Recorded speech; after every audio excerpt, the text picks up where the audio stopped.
Photo edit गरेर दुवैतिरका कोठी हटाएर चिटिक्क पारेको राष्ट्रपति रामचन्द्र पौडेलको तस्बिर वेबसाइटबाट फेरियो। दुवै गालाको कोठी फिर्ता। अहिलेको तस्बिरमा पौडेललाई वास्तविक रूपमा देख्न सकिने। अभिनेता पल शाह जेल जाँदा खुलेर प्रशंसा गरेकी नायिका पूजा शर्मा। पलले भाउ नदिएपछि चिडिन् पूजा शर्मा। जेलबाट छुटे पछाडि भेट्न पनि गइनन्। प्रधानमन्त्री पुष्पकमल दाहाल प्रचण्डले 6 गते विश्वासको मत लिने। विश्वासको मत लिएपछि मात्रै सरकारलाई पूर्णता दिने प्रधानमन्त्रीको तयारी। 6 प्रदेशका प्रमुखले भेटे प्रधानमन्त्री पुष्पकमल दाहाल प्रचण्डलाई। के भयो कुराकानी, यसको बारेमा पुरै जानकारी। मन्त्री र उच्च तहका कर्मचारीले अति आवश्यक बाहेक विदेश भ्रमण नगर्ने। उपराष्ट्रपतिमा गठबन्धनका साझा उम्मेद्वार यादवलाई सघाउने नेपाली कांग्रेसको निर्णय। गठबन्धनमा भागभण्डाबारे शेखर कोइराला भन्छन् देउबा र प्रचण्डजीमा सबैलाई मिलाउने कला छ। कांग्रेस प्रचण्ड नेतृत्वको सरकार डालेर आफ्नो बनाउनतिर लाग्दैन भन्दै शेखर कोइरालाको स्पष्टोक्ति। पर्यटन क्षेत्रको विकासबाट आर्थिक वृद्धि सम्भव रहेको पर्यटन मन्त्री सुदन किराँतीको दाबी। स्थानीय तहलाई बजार अनुगमनको अधिकार दिए पनि कार्यान्वयन गर्न नदिएको काठमाडौँ महानगरपालिकाकी उपमेयर सुनिता डङ्गोलको गुनासो। 8 महिनामा काठमाडौँ महानगरको राजस्व सङ्कलन 43% मात्रै। विप्लव र कर्णजित बुढा नेतृत्वको दुई पार्टी बीच एकता। कम्युनिस्टहरू संगठित हुनै पर्छ। एमाले माओवादीले गरेको संसदीय अभ्यास असफल भइसक्यो भन्दै नेकपाका महासचिव नेत्र विक्रम चन्द विप्लवको टिप्पणी। 3 तहका सरकार बीच आवश्यक समन्वय नहुँदा एकल र साझा अधिकारका विषयहरू दोहोरिएको विज्ञहरूको सुझाव। स्वच्छ ऊर्जा र जलस्रोतको विकासबाट नै नेपालको समृद्धि सम्भव रहेको मुख्य सचिव शंकर दास बैरागीको दाबी। यति एयरलाइन्सको विमान दुर्घटना जाँच आयोगको म्याद फेरि 45 दिन थपियो। घटेका छैनन् सामुदायिक विद्यालयमा विद्यार्थी। बुटवलका केही सामुदायिक विद्यालयहरू मुलुककै अब्बल विद्यालयको रूपमा आफूलाई स्थापित गर्दै मलमा अनुदान कटौती गर्ने सरकारको निर्णय विरुद्ध आन्दोलनका कार्यक्रम घोषणा। तनहुँमा मादी नदी नियन्त्रण पहिलो प्याकेजको काम सुरु। पश्चिमाञ्चल इन्जिनियरिङ क्याम्पसमा विद्यार्थीको आमरण अनसन। सोभियुको चुनावलाई लिएर विद्यार्थी बीच झडप भएपछि त्रिचन्द्र क्याम्पसमा सुरक्षा सतर्कता बढाइयो। त्रिचन्द्र क्याम्पस परिसरमै सुरक्षाकर्मी खटिए। पोखरामा चितुवाको आक्रमणबाट 2 जना घाइते। चितुवा भने मृत फेला पर्यो। पर्वतमा बालिका अपहरणका आरोपितलाई 3 वर्ष 9 महिना कैद सजाय। नेप्सेमा 14.44 अङ्कको गिरावट। 1 अर्ब 20 करोडको शेयर कारोबार। मध्यपूर्वमा चीनले कूटनीतिक कमान्ड बढाउँदा अमेरिकालाई धक्का। चीन जाने यात्रुलाई नयाँ नियम लागू। चीन जाने यात्रुलाई कस्ता छन् नयाँ नियम, के चाहिन्छ कागजात, यसको बारेमा पुरै जानकारी। रुसको लडाकु विमानसँग ठोकिएर अमेरिकी ड्रोन दुर्घटनामा पर्यो। महेन्द्र क्लबका प्रशिक्षक प्रवेश कटुवाल राष्ट्रिय टिमको सहायक प्रशिक्षकमा नियुक्त। र तिलोत्तमा गोल्ड कपको खेल तालिका सार्वजनिक। दर्शक महानुभाव नमस्कार। समाचारपाटी.com को न्यूज बुलेटिनमा यहाँलाई हार्दिक स्वागत छ। म प्रहलाद चन्द्र घिमिरे। सदाको जहाँ आज पनि हामी उपस्थित भएका छौँ। आज दिनभरिका महत्त्वपूर्ण समाचार, ब्रेकिङ न्यूज अपडेट लगायत तपाईँलाई काम लाग्ने हेर्नै पर्ने महत्त्वपूर्ण खबरहरू देश तथा विदेशमा आज कहाँ के भयो सम्पूर्ण खबर छोटकरीमा प्रस्तुत गर्छौँ। हामीलाई अन्तिमसम्म हेर्नुहोला। हाम्रो मेहनतका लागि यो भिडियोमा एउटा लाइक अवश्य गर्नुहोला। दर्शक महानुभाव पलपलको न्यूज अपडेटका लागि तपाईँले हाम्रो च्यानललाई सब्स्क्राइब गर्नुभएको छैन भने कृपया सब्स्क्राइब गर्नुहोस् अनि नजिकै आउने बेल आइकनलाई क्लिक गर्नुहोला। दैनिक रूपमा हेर्नुहुन्छ भने रेगुलर भनेर लेख्नु होला। आज पहिलो चोटि हो भने फर्स्ट टाइम भनेर लेखिदिनु होला। आउनुहोस् दर्शक महानुभाव आजका महत्त्वपूर्ण समाचार सुरु गरौँ। राष्ट्रपति रामचन्द्र पौडेलको एडिट गरेको फोटो हटाएर वास्तविक तस्बिर राष्ट्रपति कार्यालयले आफ्नो वेबसाइटमा राखेको प्रसङ्गबाट। राष्ट्रपति कार्यालयको वेबसाइटमा प्रयोग गरिएको नवनिर्वाचित राष्ट्रपति रामचन्द्र पौडेलको तस्बिर फेरिएको छ। पौडेलको तस्बिरलाई फोटोसपबाट सम्पादन गरेर वेबसाइटमा राखिएपछि तीव्र आलोचना भएको थियो। सामाजिक सञ्जालमा यो फोटो भाइरल नै भएको थियो। 3 दिन अघि राखिएको तस्बिर फेरिएको छ। अहिलेको तस्बिरमा राष्ट्रपति पौडेललाई वास्तविक रूपमा देख्न सकिन्छ।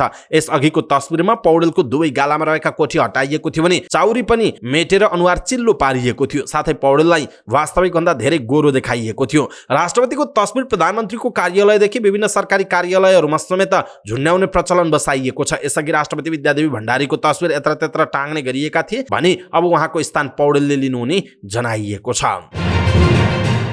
कलाकार जोडी पल शाह र पूजा शर्माको सम्बन्धबारे धेरै बताइरहनु आवश्यक नहोला। पल जेल जाँदा यदि कुनै चलचित्र कर्मीले खुलेर उनको पक्षमा वकालत गरेका थिए भने उनी हुन् पूजा शर्मा। पलको बचाउमा के मात्रै गरिनन् पूजाले। आफ्नो होम प्रोडक्सन फिल्म म यस्तो गीत गाउँछु 2 को प्रिमियर अघि पल विरुद्ध बलात्कारको जारी परेको थियो। सो चलचित्रमा पूजाको जोडी बनेर खेलेका पल प्रहरीको खोरमा परेपछि प्रिमियरमा अनुपस्थित रहे। सो कार्यक्रममा पल नआउँदा पूजा विक्षिप्त देखिएकी थिइन्। उनी क्यामेरा अगाडि नै धरधरी रोइन्। उनीमाथि चलचित्र हिट बनाउन आँसुको हत्कण्डा प्रयोग गरेको आरोप पनि लाग्यो। तर यस्ता आरोपले पूजालाई फरक परेन। उनी निरन्तर पलका पक्षमा बोलिरहन्, सामाजिक सञ्जालमा लेखिरहन्, पलको तस्बिर अङ्कित टी सर्ट लगाएर पनि हिँडिन्, लुगा नच्यातिकन बलात्कार हुन्छ र भन्ने जस्ता हचुवा अभिव्यक्तिहरू पनि दिइन्। उनले बारम्बार भनिरहन्, पल बिना म अधुरो छु। पल छुट्ने केही दिन अघि मात्र उनको जन्मदिन मनाउन पूजा केक बोकेर तनहुँ कारागार पुगेकी थिइन्। कारागारभित्रै केक काटेर पलको जन्मदिन मनाइएको थियो।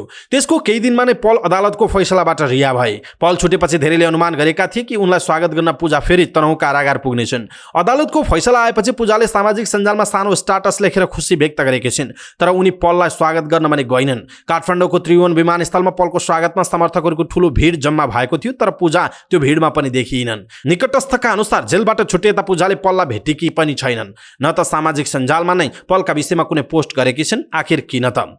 यसको विश्वासिलो कारण पत्ता लागेको छैन। तर निकटस्थका अनुसार पूजालाई पलले भाउ नदिएपछि उनी असन्तुष्ट बनेकी हुन्। जेलबाट छुटेपछि पल आफ्नो भेट्न आउने पूजाको अपेक्षा थियो, तर पल आफ्नै संसारमा रमाउन थालेका छन्। पहिलेभन्दा फरक तरिकाले करियर अगाडि बढाउन खोजेका पलले पूजासँग पहिलाको जस्तो खुल्ला घनिष्ठता कायम राख्न नचाहेको बताइन्छ। विगतमा नेपाली चलचित्र क्षेत्रमा प्लेबोयको रूपमा चित्रित गरिन्थे पल। निकटस्थका अनुसार अब उनी आफ्नै यो छवि मेट्ने प्रयासमा हुनेछन् भनेर नेपाल प्रेसले यो समाचार लेखेको छ। यता पूजाले भने पलले भाउ नदिएपछि चिडिएको बताइएको छ। त्यसो त उनले पल शाहले फुलमाला लगाएर आएको मन नपरेर भेट्न नगएको समेत बताउने गरेकी छिन्। तर त्यो उनको बहाना मात्रै भएको निकटस्थहरूको भनाइरहेको छ। दर्शक महानुभाव, नेपाल प्रेसले लेखेको यो समाचार तपाईलाई कस्तो लाग्यो? पल शाहले साँच्चै भाउ नदिएपछि पूजा शर्मा रिसाएकी होलान्, अथवा सधैँभरि पलको प्रशंसा गर्ने र पलको विषयमा बोलिरहने पूजा शर्मा जेलबाट छुटे पछाडि किन भेट्न गइनन् होला त? यसको बारेमा तपाईलाई के लाग्छ? आफ्नो धारणा तलको कमेन्ट बक्समा कमेन्ट गर्नुहोला। प्रधानमन्त्री पुष्पकमल दाहाल प्रचण्डले चैतको 6 गते विश्वासको मत लिने हुनुभएको छ। प्रधानमन्त्रीले पार्टीका सांसद र मन्त्रीलाई त्यस दिन कतै कार्यक्रम नपार्न समेत निर्देशन दिइसकेको निकट स्रोतले बताएको छ। कांग्रेस नेतृत्वमा नयाँ गठबन्धन बनेसँगै प्रचण्ड सरकारबाट एमाले, रासोपा र राप्रपा बाहिरिएका छन्। एमाले र राप्रपाले भने प्रधानमन्त्री माथिको समर्थन फिर्ता लिए पनि रासोपाले कायमै राखेको छ। विश्वासको मत लिएपछि मन्त्रीमण्डल विस्तार गरिने पनि बताइएको छ। यसै बीच प्रधानमन्त्रीले विश्वासको मत लिएपछि मात्रै सरकारले पूर्णता पाउने कांग्रेसका प्रवक्ता प्रकाश शरण महतले बताउनुभयो। पार्टी कार्यालय सानेपामा बसेको केन्द्रीय कार्य सम्पादन समितिको बैठकपछि उहाँले विश्वासको मत लिइसकेपछि सरकारमा जानेबारे छलफल अगाडि बढ्ने, चैतको 6-7 गतेतिर विश्वासको मत लिने कुरा छ। त्यस विषयमा प्रधानमन्त्री ज्यूले नै निर्णय गर्नुहोला उहाँको भनाइरहेको छ। उहाँले आफ्नो पार्टीबाट कसको नेतृत्वमा कति मन्त्रालय लिएर सरकारमा सहभागी हुने भन्ने विषय चाहिँ नटुङ्गिएको बताउनुभयो। यसैबीच प्रधानमन्त्री पुष्पकमल दाहाल प्रचण्डसँग विभिन्न 6 प्रदेशका प्रमुखहरूले भेटवार्ता गरेका छन्। प्रधानमन्त्री निवास बालुवाटारमा भएको भेटमा उनीहरूबीच प्रदेशको अवस्थाका बारेमा छलफल भएको प्रधानमन्त्रीको कार्यालयले जनाएको छ। प्रधानमन्त्री दाहाललाई भेट गर्न 6वटा प्रदेशका प्रदेश प्रमुख बालुवाटार पुग्नु भएको थियो। प्रधानमन्त्रीसँग कोशी, मधेस, बागमती, गण्डकी, लुम्बिनी र कर्णाली प्रदेशका प्रमुखले भेट गरेको जनाइएको छ। सरकारले मन्त्री र उच्च पदस्थ सरकारी कर्मचारीले अति आवश्यक बाहेक विदेश भ्रमण नगर्ने निर्णय गरेको छ। मंगलबार साँझ बसेको मन्त्री परिषद बैठकले अति आवश्यक अवस्थामा बाहेक मन्त्री र उच्च पदस्थ कर्मचारीले विदेश भ्रमण नगर्ने निर्णय गरेको सरकारका प्रवक्ता सञ्चार तथा सूचना प्रविधि मन्त्री रेखा शर्माले जानकारी दिनुभएको छ। नेपाली कांग्रेसले उपराष्ट्रपति पदको निर्वाचनमा जनता समाजवादी पार्टी नेपालबाट उम्मेदवार रामसहाय प्रसाद यादवलाई समर्थन गर्ने निर्णय गरेको छ। पार्टी केन्द्रीय कार्यालय सानेपामा बसेको पार्टीको केन्द्रीय कार्य सम्पादन समितिको बैठकले यस्तो निर्णय गरेको हो। बैठकले नेपालको संविधानको धारा 67, धारा 69 र धारा 70 बमोजिम संघीय लोकतान्त्रिक गणतन्त्र नेपालको उपराष्ट्रपति पदको निर्वाचनमा गठबन्धन दलहरूका तर्फबाट साझा उम्मेदवार रहनुभएका जनता समाजवादी पार्टी नेपालको केन्द्रीय कार्यकारिणी समितिका सदस्य रामसहाय प्रसाद यादवलाई समर्थन गर्ने निर्णय गरेको पार्टीका प्रवक्ता डाक्टर प्रकाश शरण महतले बताउनुभयो। उहाँले संघीय संसदका सदस्य एवं प्रदेश सभाका सदस्यहरूलाई उपराष्ट्रपति पदका उम्मेदवार रामसहाय प्रसाद यादवको पक्षमा समर्थन गर्न निर्देशन दिने निर्णय गरेको बताउनुभयो। उहाँले 2080 वैशाख 10 गते हुने चितवन क्षेत्र नम्बर 2 को निर्वाचन क्षेत्र लगायत उपनिर्वाचन हुने अन्य प्रतिनिधि सभा सदस्य तर्फको प्रत्यक्ष तर्फको उम्मेदवारीका लागि पार्टी विधानको धारा 32(8) बमोजिम क, ख, ग बमोजिमको प्रक्रिया पुर्याई उम्मेदवारको नाम प्रस्ताव र सिफारिस गर्नका लागि पार्टीका सम्बन्धित निकायलाई उपयुक्त समयमा निर्देशन गर्ने निर्णय भएको पनि बताउनुभयो। प्रवक्ता महरले सरकारमा जाने कुरा बैठकमा छलफल नभएको र प्रधानमन्त्रीले 7 गतेसम्म विश्वासको मत लिएपछि मात्रै सरकार विस्तार हुने बताउनु भएको छ। नेपाली कांग्रेसका नेता डाक्टर शेखर कोइरालाले प्रचण्ड नेतृत्वको सरकार ढालेर कांग्रेस बीचमै आफ्नो नेतृत्वको सरकार बनाउने खेलमा नलाग्ने बताउनु भएको छ। पार्टी कार्यालय स्थानीयमा बसेको कार्य सम्पादन समितिको बैठकपछि एमाले नेताहरूले भन्ने कुराको पछि लाग्न नहुने उहाँले बताउनुभयो। 10 दलीय गठबन्धनमा सरकारमा भागवण्डा मिलाउन त गाह्रो होला, कसरी मिलाउनुहुन्छ भन्ने सञ्चारकर्मीको प्रश्नमा उहाँले भन्नुभयो त्यो कला हो, हाम्रो सभापति जीमा पनि त्यो कला छ, त्यही भएर अहिलेसम्म टिकिराख्नु भएको छ र प्रधानमन्त्री जीमा पनि त्यो कला छ, कलाले गर्दा नै हुने नहो, सबै दलहरूमा गिभ एन्ड टेक हुन्छ उहाँको भनाइ छ। उहाँले विश्वासको मत लिएपछि मात्र सरकारले पूर्णता पाउने बताउनु भयो। उहाँले भन्नुभयो मान्छेलाई अलिकति चित्त नबुझ्ने त भइहाल्छ, त्यो स्वाभाविक कुरा हो। तपाईको नेतृत्वमा सरकारमा जाने भन्ने चर्चा छ नि भन्ने प्रश्नमा उहाँले भन्नुभयो तपाईले सुन्नु भएको रहेछ, धन्यवाद। उपराष्ट्रपतिमा भएको 2वटा उम्मेदवारबारे प्रधानमन्त्री प्रचण्ड, पार्टी सभापति शेरबहादुर देउवा, नेकपा एकीकृत समाजवादीका अध्यक्ष माधव कुमार नेपाल लगायत शीर्ष नेताहरू बसेर टोङ्ग्याउने पनि उहाँले बताउनु भयो। संस्कृति पर्यटन तथा नागरिक उड्डयन मन्त्री सुदन किरातीले पर्यटन उद्योग बिस्तारै लयमा फर्किएको बताउनुभयो। संस्कृति पर्यटन तथा नागरिक उड्डयन मन्त्रालय र संयुक्त राष्ट्रसङ्घ विश्व पर्यटन संगठनको संयुक्त आयोजनामा काठमाडौँमा भएको क्षेत्रीय कार्यशाला गोष्ठी कार्यक्रमलाई सम्बोधन गर्दै उहाँले यस्तो बताउनु भएको हो। उहाँले लयमा फर्कन थालेको पर्यटन उद्योगको प्रवर्धनका लागि उद्योगको विकास विस्तार र विविधीकरण गर्न आवश्यक रहेको बताउनुभयो। उहाँले नयाँ गन्तव्य स्थलको खोजी गर्ने, लगानी बढाउने, एकीकृत पर्यटन पूर्वाधारको विकास गर्ने, प्राधिकरण गर्ने तथा पर्यटन उद्योग प्राप्त लाभलाई ग्रामीण तहसम्म वितरण गर्नुपर्ने आवश्यकता रहेको उल्लेख गर्नुभयो। मन्त्री किरातीले राष्ट्रिय अन्तर्राष्ट्रिय रूपमा पर्यटन क्षेत्रको प्रवर्धन मार्फत संख्यात्मक तथा गुणात्मक रूपमा पर्यटक आवागमनमा वृद्धि गर्ने, रोजगारी सृजना गर्ने, प्राप्त लाभको सामान्यीकरण वितरण गरी गरिबी निवारण गर्नुपर्ने बताउनुभयो। उहाँले पर्यटनको विकासबाट आर्थिक क्रियाकलापमा अभिवृद्धि गरी रोजगारी सृजना गरी गरिबी निवारण गर्ने, क्षेत्रीय विकास तथा आर्थिक वृद्धि हासिल गर्ने, राष्ट्रिय तथा अन्तर्राष्ट्रिय रूपमा पर्यटन प्रवर्धन मार्फत संख्यात्मक तथा गुणात्मक रूपमा पर्यटक आवागमनमा वृद्धि गर्नका लागि सही सूचना तथा तथ्याङ्क आवश्यक पर्ने बताउनुभयो। मन्त्री किरातीले सही तथ्याङ्कको अभावमा निर्माण गरिने योजना वा कार्यक्रम व्यवहारिक नहुनुका साथै त्यसले दिने प्रतिफल कम भइरहेको पनि बताउनुभयो। मन्त्री किरातीले नेपालको कुल गार्हस्थ उत्पादनको तथ्याङ्क र हाम्रो आन्तरिक तथ्याङ्कमा अन्तर देखिएको भन्दै यसका लागि नेपाल पर्यटन बोर्डले संयुक्त राष्ट्र सङ्घीय विकास कार्यक्रमको सहकार्यमा काम गरिरहेको स्पष्ट पार्नुभयो। मन्त्री किरातीले पर्यटन क्षेत्रमा प्राप्त लाभको सम्मानजनक वितरण गर्ने, पर्यटकीय सेवा तथा सुविधाहरूको विकास विस्तार र विविधीकरण गर्ने, पर्यटन प्रवर्धन गर्न र पर्यटकहरूलाई उपलब्ध गराउने सेवा सुविधाको गुणस्तरको सुनिश्चित गर्दै दिगो पर्यटन विकासको कार्यलाई प्राथमिकीकरण गर्न जरुरी रहेको पनि बताउनु भएको छ।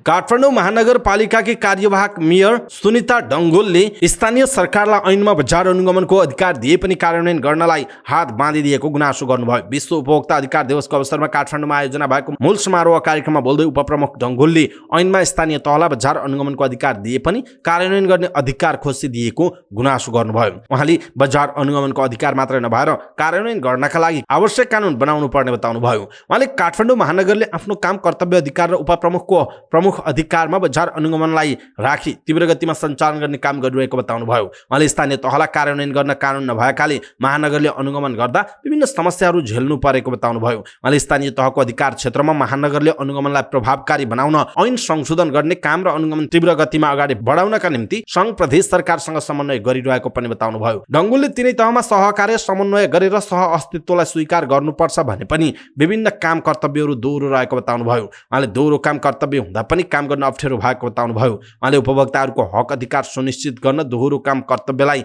नीतिगत रूपमा नै सुधार गर्नुपर्ने आजको आवश्यकता रहेको बताउनु भएको छ।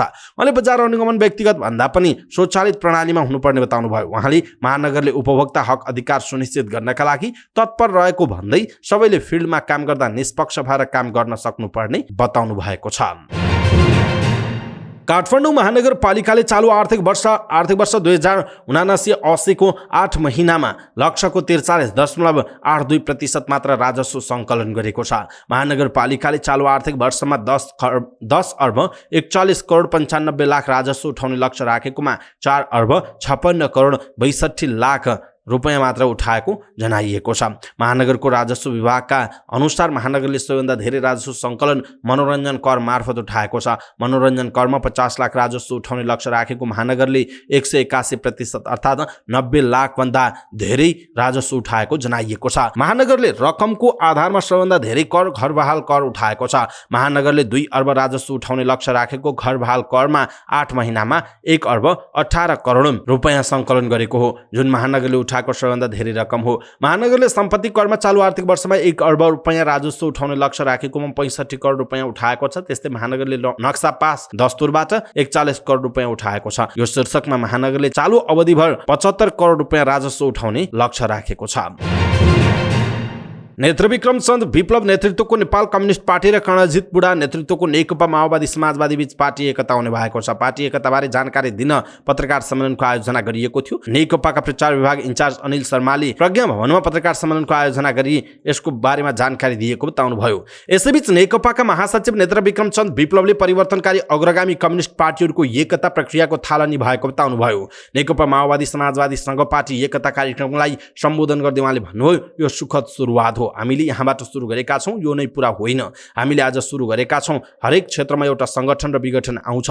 नेपालको कम्युनिस्ट आन्दोलन विघटनको उत्कर्षमा पुग्यो। आजबाट हामीले सङ्गठनको प्रक्रिया सुरु गर्दैछौँ, उहाँको भनाइ छ। उहाँले जनताको नेतृत्व गर्ने असल कम्युनिस्ट पार्टी निर्माण गर्नुपर्ने बताउनुभयो। आजबाट एउटा छलफल जरुर सुरु हुन्छ। सबै कम्युनिस्ट पार्टीहरूमा हामी अपेक्षा गर्छौँ संशोधनवादी जे भने पनि संसदबाटै हुन्छ भनेर एमाले र माओवादीले अभ्यास गरिरहेको छ। उहाँले भन्नुभयो, त्यहाँको नयाँ पिँढीमा एउटा बहस हुनैपर्छ। यति लामो अभ्यास संसदको गोलचक्करमा हराउने राजनीति र कम्युनिस्ट आन्दोलनले जनताको चाहनाको नेतृत्व गर्दैन, उहाँको भनाइरहेको छ। विज्ञहरूले सङ्घ प्रदेश र स्थानीय तहबीच आवश्यक समन्वय हुन नसक्दा एकल र साझा अधिकारका विषयहरू दोहोरिएको गुनासो गरेका छन्। सिंहदरबारमा बसेको राष्ट्रिय सरोकार तथा समन्वय समितिको बैठकमा सङ्घ प्रदेश र स्थानीय तह अन्तर सम्बन्ध तथा समन्वय प्रगति, चुनौती र सम्भावनाको अध्ययन प्रतिवेदनबारे जानकारी गराउँदै विज्ञहरूले यस्तो धारणा राखेका हुन्। उनीहरूले समन्वयको अभावमा एकल अधिकार अन्तर्गत दोहोरिएका विषय तथा साझा अधिकारका विषयमा कानुन बन्न दुविधा रहेका कारण शिक्षा, स्वास्थ्य, सहकारी, निजामती, प्रहरी, लोकसेवा आयोग लगायतका कानुनहरू बन्न सकेको बताएका छन्। उनीहरूले कानुन निर्माण हुन नसक्दा विकास निर्माणका कामले पनि गति लिन नसकेको जिकिर गरेका छन्। विज्ञहरूले अध्ययनका क्रममा नदीबाट प्राप्त स्रोतको उपयोगमा विवाद आउने गरेको सामुदायिक वन र नदीजन्य वस्तुको दुरुपयोग सम्बन्धमा स्थानीय तहको कारबाही प्रक्रियामा सङ्घले हस्तक्षेप गरेको, मन्त्रालयहरूले स्थानीय तहसँग साझेदारी गर्न नखोजेको, स्रोत साधनको बाँडफाँडमा समन्वय हुन नसकेको, सशर्त अनुदान ढिला आउने, समपूरक अनुदानमा स्थानीय तहको लगानीका आधारमा प्राप्त हुन नसकेको र सङ्घ प्रदेश र स्थानीय तहको बजेटको मात्रामा आधार समेत स्पष्ट हुन नसकेको आरोप लगाइएको छ। अध्ययन प्रतिवेदनबारे जानकारी गराउँदै समितिमा अधिवक्ता मोहनलाल आचार्यले सङ्घीयताबारे अध्ययनका क्रममा राष्ट्रिय समन्वय परिषदको हालसम्म बैठक नबसेको र 5वटा विषयका समितिको एक पटक मात्र बैठक बसेको बताउनुभयो, जसका कारण आवश्यक समन्वय हुन नसकेको पनि उहाँले दाबी गर्नुभएको छ। नेपाल सरकारका मुख्य सचिव शङ्करदास बैरागीले स्वच्छ ऊर्जा र जलस्रोतको विकासबाट नै नेपालको समृद्धि सम्भव भएको बताउनुभयो। विश्व उपभोक्ता अधिकार दिवसको अवसरमा काठमाडौँमा आयोजना भएको मूल समारोह कार्यक्रममा बोल्दै मुख्य सचिव बैरागीले यस्तो बताउनु भएको हो। उहाँले नेपाल जलस्रोतमा धनी भएकाले स्वच्छ र ऊर्जाको विकास गरी मुलुकलाई समृद्धितर्फ लैजान आवश्यक रहेको उल्लेख गर्नुभयो। उहाँले मुलुकभित्र रहेको पानीलाई धनमा परिणत गरी समृद्धि ल्याउने माध्यम बनाउन सक्नुपर्ने समेत बताउनुभयो। मुख्य सचिव बैरागीले मुलुकभित्र भएको पानीलाई पैसामा परिणत गर्न चुनौती रहेको बताउनु भएको छ। उहाँले स्वच्छ ऊर्जा छ भन्दैमा आवश्यकताभन्दा बढी प्रयोग गर्न नहुने पनि बताउनु भएको छ। सरकारले पोखरामा भएको यति एयरलाइन्सको विमान दुर्घटनाको जाँचबुझ गर्न गठित आयोगको म्याद 45 दिन थप गरेको छ। मंगलबार बेलुका बसेको मन्त्री परिषद बैठकले आयोगको म्याद 45 दिन थप गरेको सरकारका प्रवक्ता सञ्चार तथा सूचना प्रविधि मन्त्री रेखा शर्माले जानकारी दिनुभयो। माघ 1 मा काठमाडौँबाट गएको यति एयरलाइन्सको विमान पोखरामा दुर्घटना हुँदा सबै 72 जनाको मृत्यु भएको थियो। सरकारले सोही दिन पूर्व सचिव नागेन्द्र घिमिरेको संयोजकत्वमा हवाई विज्ञहरू समेत संलग्न 5 सदस्यीय दुर्घटना जाँच आयोग गठन गरेको थियो। सुरुमा आयोगलाई 45 दिनको समय तोकिएको थियो।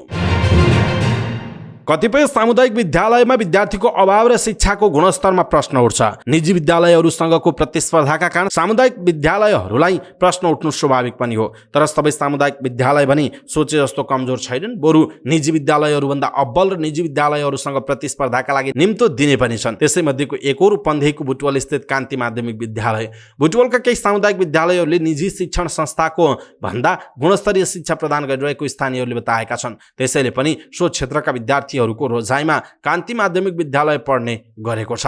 विद्यालयमा विद्यार्थीहरूको चाप बढेसँगै विद्यालयको भौतिक संरचनाहरू व्यवस्थित बनाउने काम भइरहेको विद्यालय स्रोतले बताएको छ। कान्ति माध्यमिक विद्यालयमा अहिले 5 विद्यार्थीका लागि होस्टेल सुरुवात गरेको समेत बताउनुभयो। उहाँले विद्यालयको भौतिक संरचना पूरा हुने चरणमा रहेको बताउनुभयो। उहाँले विद्यालयमा रहेका संरचनालाई पूर्ण रूपमा प्रयोगमा ल्याइएको पनि बताउनु भएको छ।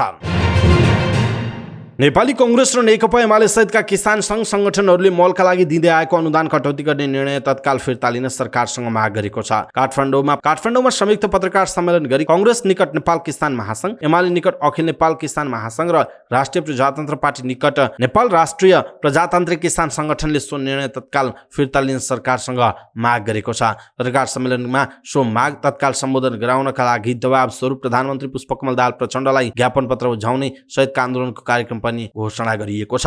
किसानहरूलाई दिँदै आएको एक मात्रै सो अनुदान अविलम्ब फिर्ता गराउनका लागि चैत 3 गते शुक्रबार प्रधानमन्त्रीलाई ज्ञापन पत्र बुझाउने, देशभरका स्थानीय स्तरमा संयुक्त किसान संघर्ष समिति निर्माण गरी धरना, जुलुस, चक्का जाम लगायतका आन्दोलनका कार्यक्रम घोषणा गर्ने निर्णय गरिएको अखिल किसान महासंघका अध्यक्ष डाक्टर प्रेम दंगालले जानकारी दिनुभएको छ। गण्डकी प्रदेश सरकारको आर्थिक सहयोगमा तनहुँको मादी नदी नियन्त्रण कार्यक्रम अन्तर्गत पहिलो प्याकेजको निर्माण सुरु भएको छ। अति जोखिम क्षेत्रमा रहेका व्यास नगरपालिका 6 को सिसाघाटदेखि चिन्तुटारसम्मको दूरीमा पहिलो प्याकेजको ग्याभिन वाल सहितको बाँध निर्माण थालिएको जनाइएको छ। नदी नियन्त्रण कार्यका लागि 2 प्याकेजमा रु 28 करोड लागत अनुमान रहेकोमा प्रदेश सरकारको मात्र 17 करोड विनियोजन भएपछि निर्माण थालिएको हो। उक्त कार्यका लागि कम्पनी सिद्धान्त अमनले ठेक्का सम्झौता गरी काम सुरु गरेको जलस्रोत सिंचाई विकास डिभिजन कार्यालय तनहुँका डिभिजन प्रमुख रमेश राज शर्माले जानकारी दिनुभयो। पोखरा लामाचौर स्थित पश्चिमाञ्चल इन्जिनियरिङ अध्ययन क्याम्पसमा नेपाली कांग्रेस निकट विद्यार्थी संगठनका विद्यार्थीले आमरण अनसन सुरु गरेका छन्। आसन्न सोभियत चुनावका लागि बनेको निर्वाचन अधिकृतको राजीनामा माग गर्दै बुधबारदेखि उनीहरू अनसन बसेका हुन्। उनीहरूले निर्वाचन अधिकृतले राजीनामा दिनुपर्ने, नयाँ निर्वाचन अधिकृत र नयाँ निर्वाचन तालिका घोषणा हुनुपर्ने माग गरेका छन्। साथै आक्रोशित विद्यार्थीहरूलाई सम्हालेर क्याम्पसमै शान्ति क्षेत्र बनाइराख्न आफूहरू अनसन बसेको उनीहरूको दाबी छ। उनीहरूले पश्चिमाञ्चल क्याम्पसमा निर्वाचन अधिकृतले अनाधिकृत व्यक्तिको दबावमा आएर राजनैतिक स्वार्थका लागि विद्यार्थीको नाम दुरुपयोग गरेको आरोप लगाउनु भएको छ। उनीहरूले आफूसँग वार्ता नगरी फरार भएको समेत आरोप लगाएका छन्। हामीसँग वार्ता नगरी हाम्रो नामको दुरुपयोग हामीलाई नै मान्ने हुने छैन, उनीहरूले प्रेस विज्ञप्ति मार्फत भनेका छन्।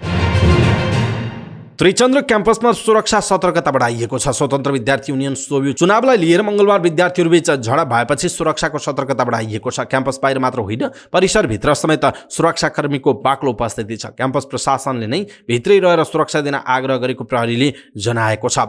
देशभरका क्याम्पसमा 5 चैतमा सोभियत चुनाव हुँदैछ, तर त्रिचन्द्र लगायतका केही क्याम्पसमा विवादका कारण चुनाव तय हुन सकेको छैन। पोखरामा चितुवाको आक्रमणबाट 2 जना घाइते भएका छन्। घाइते हुनेमा रूपा गाउँपालिका 8 का 28 वर्षीय श्रीकृष्ण मल्ल ठकुरी र पोखरा 18 बस्ने 32 वर्षीय राजेश तिमिलसिना रहेको बताइएको छ। सामान्य घाइते अवस्थामा रहेका उनीहरूको उपचारका लागि पोखराको मेट्रो सिटी अस्पतालमा लगिएको वडा प्रहरी कार्यालय वैदामका डीएसपी वेद जोशीले जानकारी दिनुभयो। पछि चितुवा मृत अवस्थामा फेला परेको उहाँले बताउनुभयो। स्थानीय मानिस, प्रहरी र वन कार्यालयको टोलीले नियन्त्रणमा लिने प्रयास भएकोमा चितुवा मरेको अवस्थामा झाडीमा फेला परेको बताइएको छ। डीएसपी जोशीले भन्नुभएको छ, अहिले चितुवा वन कार्यालयको जिम्मा लगाइएको छ। पोखरा महानगरपालिका 18 भकुण्डे स्थित ध्रुव थापा लगायत 7 जनाले सामूहिक रूपमा सञ्चालन गर्दै आएको कालिज फर्ममा बुधबार बिहान करिब 7:30 बजेतिरको समयमा फार्ममा अचानक चितुवा पसेको र सोही फर्ममा काम गर्ने कामदारलाई समेत आक्रमण गरेको प्रहरीले जनाएको छ। 5 वर्षीय बालिकालाई अपहरण गरेको आरोपमा मोदी गाउँपालिका 6 तिलाहार पर्वतका 34 वर्षीय होमबहादुर बस्नेतलाई जिल्ला अदालतले 3 वर्ष 9 महिना कैद सजायको फैसला गरेको छ।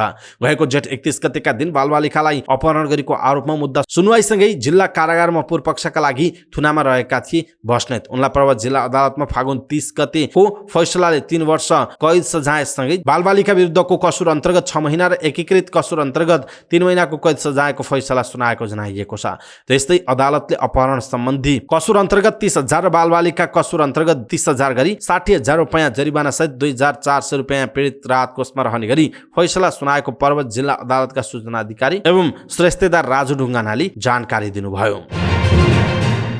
साताको सुरुवाती 2 कारोबारको दिन घटेर मंगलबार एकल अङ्कको सामान्य वृद्धि भएको नेप्से बुधबार पुनः ओह्रालो लागेको छ। साताको चौथो कारोबारको दिन बुधबार बजार परिसूचक नेप्से 14.44 अङ्कले गिरावट हुँदा 1938.62 अङ्कमा बन्द भएको छ। व्यापार बाहेक सबै उपसूचकमा गिरावट हुँदा नेप्से 0.74% गिरावट भएको छ। लघुवित्त उपसूचक सर्वाधिक 1.86% गिरावट हुँदा बजारलाई लिड गर्ने बैंकिङ उपसूचक पनि 0.78% गिरावट भएको जनाइएको छ। नेप्सेमा गिरावट भए पनि मंगलबारको तुलनामा बुधबार कारोबार रकम केही वृद्धि भएको छ।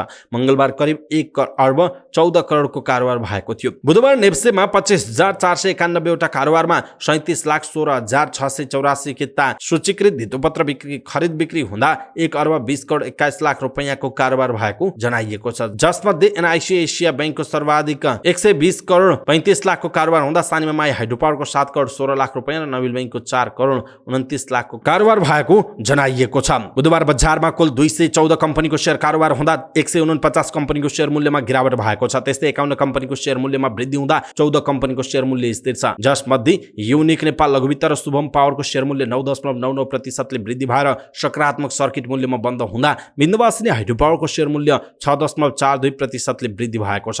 यता किसान लघुवित्तको शेयर मूल्य सर्वाधिक 5.9% गिरावट हुँदा बारो हाइड्रो पावरको शेयर मूल्य 5.22% र स्वरोजगार लघुवित्तको शेयर मूल्य 3.98% गिरावट भएको जनाइएको छ। मध्यपूर्वमा गत साता एक प्रकारको शान्ति सम्झौता भयो। यो शान्ति सम्झौता इजरायल र अरब बीच नभएर साउदी अरेबिया र इरान बीच भएको थियो। 1 दशकदेखि एक अर्काको घाँटी निमोट्ने प्रयत्नमा रहेका यिनीहरूलाई चीनले मिलायो। इरान र अरब बीच चीनले गराएको मिल्ती यति बेला शक्ति राष्ट्रहरूमा बहसको विषय भइरहेको छ। वर्षौंदेखि मध्यपूर्वमा कूटनीतिक नेतृत्व गरिरहेका शक्तिहरूले अहिले अपमान महसुस गरिरहेका छन्। शताब्दीकै 1/3 समयभर मध्यपूर्वमा अमेरिकीले राज गरेको थियो। अहिले चीनको मध्यस्थता पनि अमेरिका किनाराकृत झैं भएको जनाइएको छ। वर्षौंदेखि यस क्षेत्रमा सामान्य भूमिका निर्वाह गरिरहेको चीन एकाएक केन्द्रमा आएको तेहरानलाई साउदी विरुद्ध उचालिएको इजरायललाई दुई मुलुकको मिल्ती सबैभन्दा टाउको दुखाइ बनेको उल्लेख छ। इरान र साउदीलाई मिलाउने यो सम्झौता निकै ठूलो रहेको अमी हर्थन बताउँछन्। उनी मध्यपूर्वमा लोकतन्त्रका सवालमा काम गर्ने गैर नाफामूलक संस्थाका निर्देशक हुन्। हर्थनका अनुसार चीनले दुई मुलुकको मिल्तीलाई गराएर कूटनीतिक रूपमा प्रतिष्ठित उपलब्धि हासिल पारेको जनाइएको छ। चीनको यो कदमले मध्यपूर्वमा अमेरिकाले आर्जन गर्न सक्ने प्रतिष्ठा र सम्मानलाई किनाराकृत गरेको जनाइएको छ। चीनले धेरै मुलुकमा लागेको यात्रा प्रतिबन्धहरू हटाइरहेको छ, जसका कारण चीनिया नागरिक घुमफिरमा निस्किनु पर्ने वा अन्य मुलुकका नागरिक चाहिँ चीन जान सहज भएको बताउनु भएको छ। यसैगरी नेपालबाट चीन जान भने यात्रुले केही तोकिएका कागजपत्र भने अनिवार्य तोक्नु पर्नेछ। नेपालबाट चीनमा नियमित उडान गरिरहेको हिमालयन एयरलाइन्सका अनुसार चीन जाने सबै यात्रुले कोभिड-19 को लागि बोर्डिङ अघि 48 घण्टाभित्रको न्युक्लिक एसिड टेस्ट वा एन्टिजेन रेपिड टेस्ट ART घरेलु परीक्षण गर्नुपर्ने जनाइएको छ। टेस्टको नतिजा आएपछि मात्र चीनमा यात्रा गर्न सकिने बताइएको छ। रुसको एक लडाकु विमानसँग अमेरिकाको ड्रोन ठोकिएर दुर्घटना भएको अमेरिका अधिकारीहरूले दाबी गरेका छन्। युक्रेन युद्धको विषयलाई लिएर अमेरिका र रुस बीच तनाव बढिरहेका बेला भएको यो दुर्घटनापछि दुवै देशका सेना सतर्क अवस्थामा रहेको बीबीसीले जनाएको छ। मंगलबार रुसको SU-27 लडाकु विमान र अमेरिकाको मानवरहित ड्रोन आकाशमा उडिरहेका थिए। त्यही क्रममा अमेरिकी ड्रोन ब्ल्याक सीमा खसेर पूर्ण रूपमा क्षतिग्रस्त भएको अमेरिकी अधिकारीहरूले बताएका छन्। अमेरिकी वायु सेनाका अधिकारी जनरल जेम्स हेकरले आफ्नो ड्रोन अन्तर्राष्ट्रिय जल क्षेत्रमा नियमित उडानमा भइरहेको बेला रुसी जेट लडाकु विमान जानी अगाडि आएर ठोकिएको बताएका छन्। रुसका अधिकारीहरूले भने अमेरिकी ड्रोन आफै कालो सागरमा खसेको बताएका छन्। रुसको विमानसँग उक्त ड्रोन नठोकिएको रुसी अधिकारीहरूको दाबी रहेको छ। मच्छिन्द्र क्लबका प्रशिक्षक प्रवेश कटुवाल राष्ट्रिय टिमको सहायक प्रशिक्षकमा नियुक्त भएका छन्। ए डिभिजन लिगको डिफेन्डिङ च्याम्पियन मच्छिन्द्र क्लब सम्हालिरहेका प्रवेशलाई अखिल नेपाल फुटबल संघ एन्फाले बुधबार नियुक्ति दिएको हो। प्रवेश कटुवालले कार्तिक 30 गते पाकिस्तान विरुद्धको मैत्रीपूर्ण खेलमा पनि राष्ट्रिय टिमको प्रशिक्षकको जिम्मेवारी सम्हालेका थिए। 2061 सालमा 3 स्टार क्लबबाट लिग फुटबल खेल्न थालेका उनले खेलाडी भएर मनाङ मर्साङदी आरसिटी र मच्छिन्द्रबाट खेलेका थिए। उनले झापा 11बाट राष्ट्रिय लिग पनि खेलेका छन्। कटुवालले AFC A लाइसेन्स पूरा गरेपछि पश्चात पहिलोपटक 2076 सालमा ए डिभिजन लिगमा प्रशिक्षकको रूपमा काम गरे। उनले मछिन्द्रलाई लगातार 2 पटक लिग च्याम्पियन बनाएका हुन्। राष्ट्रिय टिममा विनोद ढङ्गोलले गोलकिपर प्रशिक्षकको रूपमा काम गर्ने भएका छन्। एन्फाली राष्ट्रिय फुटबल टिमका प्रशिक्षक भिन्सेन्जो अल्बर्टो एनेसलाई यसअघि नै नियुक्त गरिसकेको छ। काठमाडौँ चैतको 8 गतेदेखि सुरु हुने प्रधानमन्त्री कप त्रिदेशीय फुटबल प्रतियोगिताका लागि राष्ट्रिय टिमको तयारी गर्नु एनेस, कटुवाल र ढङ्गोलको पहिलो जिम्मेवारी बनेको जनाइएको छ। र 4 वर्षदेखि रोकिएको 22औं तिलोत्तमा गोल्ड कपको खेल तालिका सार्वजनिक भएको छ। रूपन्देही जिल्ला फुटबल संघको आयोजनामा चैतको 4 गतेदेखि सुरु हुने प्रतियोगिताको खेल तालिका अनुसार उद्घाटन खेलमा रूपन्देही 11 र सुदूरपश्चिम 11 बीच प्रतिस्पर्धा हुने जनाइएको छ। 2 विभागीय सहित 8 टिमले भाग लिएको प्रतियोगिताको विजेताले 11,11,111 रुपैयाँ नगद पुरस्कार पाउनेछ। चैत 5 गते हिमालयन शेर्पा र 3 स्टार, 6 गते एपीएफ क्लब र फ्रेन्ड्स क्लब, 7 गते मनाङ मर्साङ्गी क्लब र नेपाल पुलिस क्लब बीच प्रतिस्पर्धा हुने रूपन्देही जिल्ला फुटबल संघका महासचिव हिमाल गौचनले जानकारी दिनुभयो। त्यस्तै 8 गते रूपन्देही र 11 र सुदूरपश्चिमको विजेता तथा हिमालयन शेर्पा र 3 स्टारको विजेता बीच पहिलो सेमिफाइनल हुनेछ भने अन्तिम सेमिफाइनल 9 गते एपीएफ र फ्रेन्ड्स बीचको विजेता र मनाङ मर्साङ्गी र पुलिसको विजेता बीच हुने जनाइएको छ। चैत 11 गते गोल्ड कपको फाइनल प्रतिस्पर्धा हुने संघका महासचिव गौचनले बताउनुभयो। अवस्था दर्शक महानुभाव, आजका महत्त्वपूर्ण समाचार, दिनभरिका महत्त्वपूर्ण खबरहरू यति नै हामीले प्रस्तुत गरेका यी समाचारहरूप्रति तपाईँको धारणा के छ? आफ्नो धारणा तलको कमेन्ट बक्समा कमेन्ट गर्नुहोला। हाम्रो मेहनतका लागि यो भिडियोमा एउटा लाइक अवश्य गर्नुहोला। दर्शक महानुभाव, पलपलको न्युज अपडेटका लागि हाम्रो च्यानललाई तपाईँले अहिलेसम्म सब्स्क्राइब गर्नुभएको छैन भने कृपया सब्स्क्राइब गर्नुहोस् अनि नजिकै आउने बेल आइकनलाई क्लिक गर्नुहोला। पलपलको न्युज अपडेटका साथ फेरि हाम्रो भेट हुनेछ। तपाईँ समाचार पार्टी हेर्दै गर्नुहोस्। नमस्कार।